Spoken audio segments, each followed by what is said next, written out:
I hope guys तो आप अभी तक सेफ होंगे, बट ये कहानी सुनने के बाद सेफ ना भी। तो आइए अब हम शुरू करते हैं। तो ये घटना है महाराष्ट्र के कोकड़ गांव की। महाराष्ट्र के एक कोकड़ इलाके में एक पुरानी हवेली थी जिसे लोग काला महल कहते थे। ये महल समुद्र के कुछ ही दूरी पे थी और चारों ओर घना जंगल फैला हुआ था। गांव वाले कहते थे कि अंग्रेजों के जमाने में एक अमीर जमींदार अपनी पत्नी और अपनी बेटी के साथ रहता था। एक दिन समुद्र में तूफान आया और जमींदार की बेटी रहस्यमय तरीके से गायब हो गई। बहुत खोजबीन हुई बट उसकी बेटी कभी नहीं मिली। कहते हैं कि उसी दिन से हवेली में अजीब अजीब घटनाएं शुरू हो गई। रात में हवेली के अंदर से पायल की आवाज़ सुनाई देती थी। कोई भी अगर हवेली के अंदर जाता तो दरवाजे अपने आप बंद हो जाते थे। कई बार तो दीवारों पे परछाई चलती हुई दिखती थी, पर पास जाने पर कुछ नहीं दिखता। गांव के कुछ लोगों ने तो हवेली के अंदर व्हाइट साड़ी पहनी हुई औरत को भी देखा, जिसके हाथ में टूटी हुई गुड़िया होती।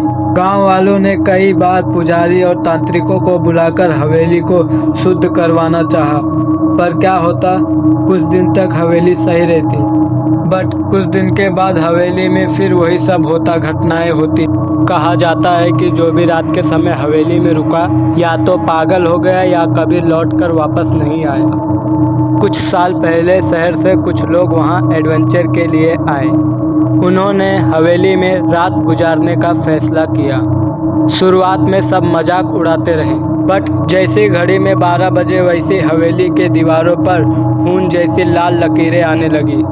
उनमें से एक लड़के ने चीखते हुए कहा कि कोई बच्ची मुझे अपनी तरफ खींच रही। सब डर गए और डरने के बाद उस लड़के को छोड़ के सब हवेली से बाहर निकल गए और उसके बाद उस लड़के को कभी किसी ने नहीं देखा। आज भी वो हवेली वहाँ वीरान खड़ी है और शाम होते ही वहाँ से कोई भी नहीं गुजरता। कहा जाता है कि वो बच्ची अभी भी अपनी गुड़िया ढूंढ रही है। महाराष्ट्र के कोकड़ गांव में 3 दोस्त रहते थे, रोहित, समीर और विशाल। ये तीनों बचपन से जिगरी थे। गांव वाले अक्सर इनसे कहते थे, रात को काले महल के पास कभी मत जाना, वहाँ आत्माएं रहती हैं। बट ये तीनों को रोमांचक का बहुत शौक था। बट एक रात ये तीनों ने मजाक मजाक में शर्त लगा ली, जो सबसे ज़्यादा देर हवेली में रुकेगा वही असली शेर कहलाएगा।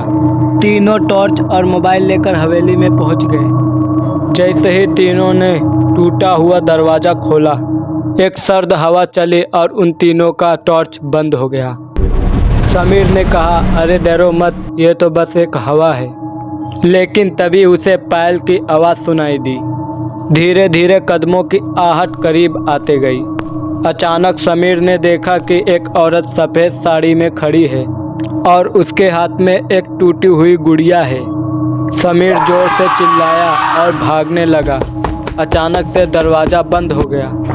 अब समीर ने हिम्मत दिखाई और बोला, ये सब हमारी आंखों का धोखा है। वो ऊपर वाली कमरे में गया और दीवार पर खून जैसी लकीरें बनी हुई थी। अचानक उसने शीशे में देखा कि उसके पीछे कोई बच्ची खड़ी है जिसकी आंखें लाल थी। जब उसने पलटकर देखा तो वहाँ पर कोई नहीं था। लेकिन कुछ ही देर बाद उस लड़की ने उसके कंधे पे हाथ रखकर बोली, मेरी गुड़िया कहाँ है, मुझे दो ना। तुरंत विशाल बेहोश होकर गिर पड़ा। अब सिर्फ रोहित बचा था।